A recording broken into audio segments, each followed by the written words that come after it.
কোরআনে নামাজের আয়াত দেওয়া হয়েছে ৮২ বার আর জিহাদের আয়াত দেওয়া হয়েছে ৬৫০ বারেরও বেশি। তাহলে আপনাকে বুঝতে হবে নামাজ যেমন ফরজ তেমনি জিহাদও ফরজ। আপনাদের হুজুররা তাহলে কেন জিহাদের কথা বলছে না? কেন শুধু বলছে যে নামাজ পড়ো নামাজ পড়ো? আল্লাহ জিহাদকে বেশি গুরুত্ব দিয়েছেন আর নামাজ তাদের জন্যই যারা জিহাদ করে।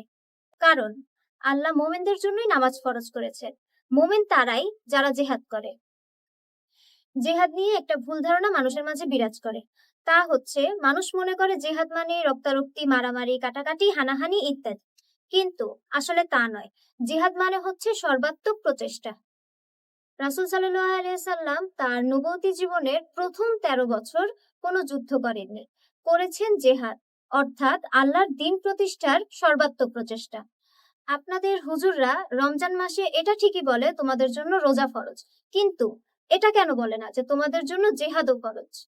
সূরা বাকারার ২১৬ নং আয়াতে আল্লাহ জেহাদ ফরজ করে দিয়েছেন। তাহলে আপনাদের হুজুররা সেটা কেন বলে না? তাহলে আপনারা কেন কোরআনের কিছু অংশ যা আপনাদের জন্য সহজ আর কিছু অংশ যা আপনাদের জন্য কষ্টকর তা মানছেন না?